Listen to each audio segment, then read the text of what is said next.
जय हिंद साथियों, स्वागत है आपका अपने YouTube चैनल स्टडी विद उदय में। दोस्तों आज इस वीडियो में हम अध्ययन करने वाले हैं एनसीएफ 2005 के बारे में। दोस्तों एनसीएफ 2005 क्या है, इसमें क्या कहा गया है? तो दोस्तों इसका राइट आंसर होगा कि शिक्षा को बाल केंद्रित बनाना, रटंत प्रणाली से निजात पाना, परीक्षा में सुधार करना तथा लिंग, जाति, धर्म आदि आधारों पर होने वाले भेदभाव को समाप्त करने की बात एनसीएफ 2005 में कहा गया है। दोस्तों एनसीएफ का पूरा नाम होता है नेशनल करिकुलम फ्रेमवर्क। दोस्तों यह वीडियो आपकी परीक्षा की दृष्टि से काफी महत्वपूर्ण है, तो कृपया करके वीडियो को अंत तक जरूर देखिएगा, आपको कुछ न कुछ नॉलेज जरूर मिलेगा। जैसे कि दोस्तों एनसीएफ में यह बताया गया है कि बच्चों को क्या पढ़ाया जाए, कैसे पढ़ाया जाए, और इन्हीं सब बातों की रूपरेखा मतलब कि एनसीएफ 2005 में सम्मिलित की गई है। राष्ट्रीय पाठचर्या की रूपरेखा 2005 का उद्भव रविंद्रनाथ टैगोर के निबंध सभ्यता एवं संस्कृति से हुआ है। तो दोस्तों मोस्ट इम्पोर्टेंट लाइन है कि राष्ट्रीय पाठचर्या की रूपरेखा या फिर एनसीएफ 2005 का जो उद्भव हुआ था यह कैसे हुआ है? तो दोस्तों यह जो हुआ है रविंद्रनाथ टैगोर के निबंध सभ्यता और संस्कृति से हुआ है, जिसमें उन्होंने बताया है कि सृजनात्मकता, उदार और आनंद बचपन की कुंजी है। क्या कहते हैं कि सृजनात्मकता जो है यह उदार और आनंद बचपन की कुंजी है। राष्ट्रीय पाठचर्या की रूपरेखा का अनुवाद संविधान की 8वीं अनुसूची में दी गई सभी भाषाओं में की गई है। जैसे कि दोस्तों आपको पता होगा कि संविधान की 8वीं अनुसूची में टोटल 22 भाषा है और सभी में एनसीएफ का वर्णन किया गया है। यह विद्यालय शिक्षा की अभी तक का सबसे नवीनतम दस्तावेज है। मानव संसाधन विकास मंत्रालय MHRD की पहल पर प्रोफेसर एसवाल की अध्यक्षता में देश की चुनी हुई विशेषज्ञों विद्वानों ने शिक्षक की नई राष्ट्रीय चुनौतियों के रूप में देखा है।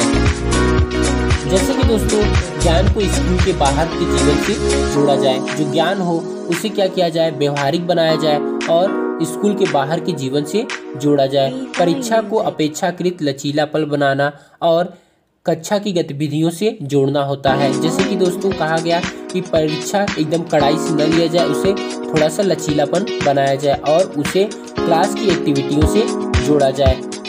पढ़ाई को याद करने की प्रणाली पर आधारित न होकर पढ़ाई को समझ पर आधारित किया जाए, मतलब कि रटने पर जोर नहीं देना है बल्कि बच्चों में समझ पैदा करना है।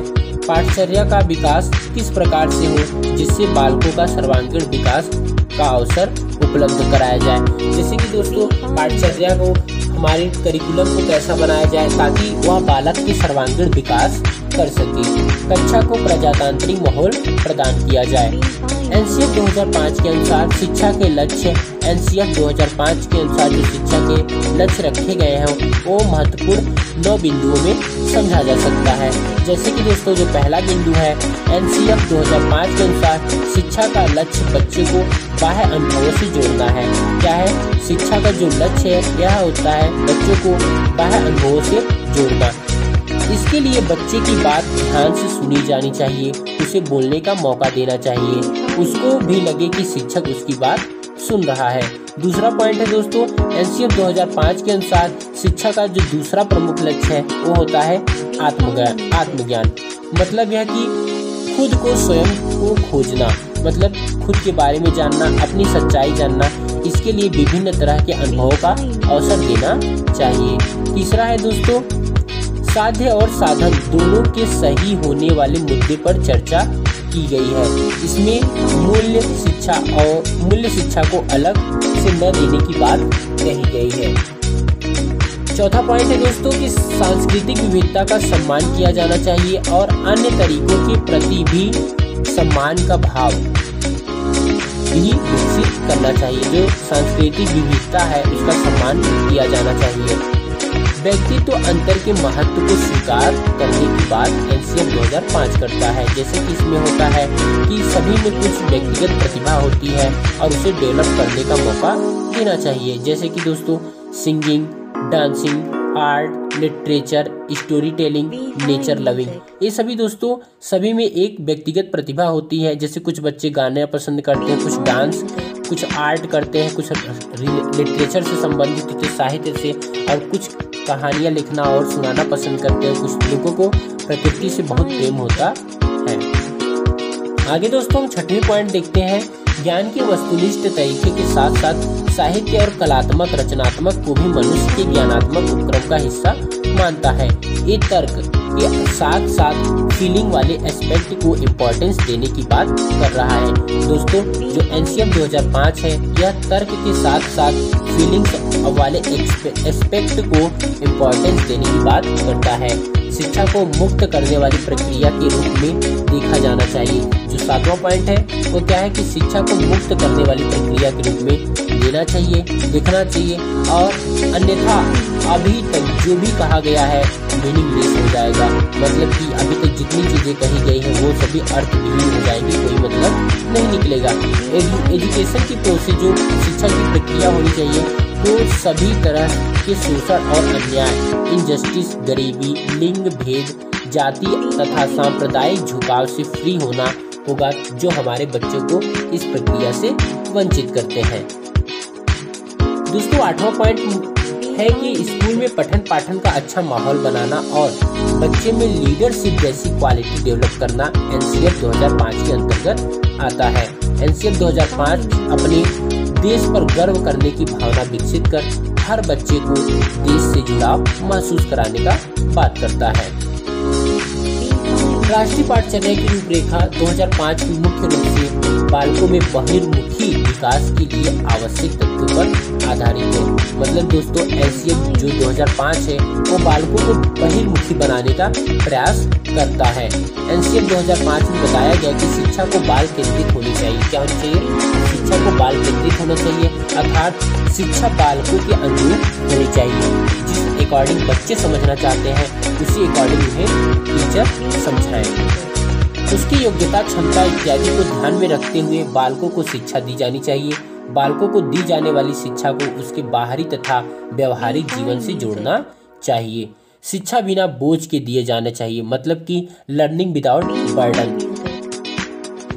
बालकों को करके सीखने पर प्रेरित करना चाहिए। बालकों को अपनी प्रतिभा को प्रदर्शित करने के लिए विभिन्न अवसरों को बालकों के सामने प्रदान करने की व्यवस्था की जानी चाहिए। पढ़ाई में बालकों की सक्रिय भागीदारी होनी चाहिए। शिक्षा को सुगम बनाने के लिए शिक्षण संबंधी सामग्री का प्रयोग करना चाहिए, जैसे कि दोस्तों टीचिंग लर्निंग मटेरियल जो होते हैं उनका प्रयोग करना चाहिए। जैसे चार्ट हो गया, ग्लोब हो गया, ये सब चीज़ें जो होती हैं ये सभी टीचिंग लर्निंग मटेरियल में आते हैं, तो इनका भी प्रयोग करना चाहिए। इससे क्या होता है, बच्चे को सीखने में आसानी होती है। एनसीएफ 2005 भारत में स्कूलों के लिए पाठ्यक्रम, पाठ्यपुस्तकों और शिक्षण प्रथाओं के लिए एक दिशा निर्देश के रूप में कार्य करता है। एनसीएफ 2005 ने शिक्षा पर पिछली सरकार की रिपोर्टों जैसे कि लर्निंग विदाउट बर्डन और नेशनल पॉलिसी ऑफ एजुकेशन 1986, जिसका सुधरा हुआ रूप 1992 था, और फोकस ग्रुप डिस्कशन पर अपनी अपनी नीतियों को आधारित किया गया है। दोस्तों जैसा कि अभी पहले ही बताया गया कि एनसीएफ जो है संविधान के 8वें भाग में जो 22 भाषा हैं उन सभी में अनुवादित किया गया है, जिसमें 22 भाषा आते हैं सभी में अनुवादित किया गया है, और 17 राज्यों में पाठ्यक्रम को प्रभावित किया गया है। एनसीईआरटी ने सभी राज्यों को अपनी स्थानीय भाषा में एनसीएफ को बढ़ावा देने के लिए 10 लाख का अनुदान प्रदान किया है, और इसके वर्तमान पाठ्यक्रम की तुलनात्मक प्रस्तावित सिलेबस से की है, और जो इससे प्रेजेंट टाइम में, प्रेजेंट सिनेरियो में जो इसका पाठ्यक्रम चल रहा है उससे इसको रिलेट किया जाए, ताकि भविष्य में सुधार की योजना बनाई जा सके। इस अभ्यास को शैक्षिक अनुसंधान और प्रशिक्षण जैसे कि एससीईआरटी, क्या है एससीईआरटी, और जिला शिक्षा संस्थानों और प्रशिक्षण डाइट के लिए राज्य परिषदों की सहयोग से निष्पादित किया जा रहा है। जैसे कि दोस्तों आपको कुछ तो आधार बेस मिल गया होगा। यदि हम संक्षिप्तीकरण करें, इसका समराइजेशन करें, तो एनसीएफ जो है मेन फोकस बच्चों पे किया गया है कि बच्चे को उत्तम से उत्तम शिक्षा कैसे प्रोवाइड किया जाए, और उन्हें रटने पे नहीं बल्कि समझने पर जोर देना चाहिए। और यह कब इसका उद्भव हुआ था, तो यह दोस्तों रविंद्रनाथ ठाकुर का जो एक पुस्तक वो निबंध था सभ्यता एवं संस्कृति, उसी से इसका उद्भव हुआ है। और दोस्तों बचपन जो होता है वह क्या होता है, बहुत ही अनोखा होता है और उसको बाल्यावस्था को अनोखा काल भी कहा जाता है। तो आपको इस वीडियो में काफ़ी चीज़ें इंपॉर्टेंस लगी होगी। यदि दोस्तों वीडियो आपको अच्छा लगा हो तो कमेंट करके हमें जरूर बताइएगा। Thanks for watching this video.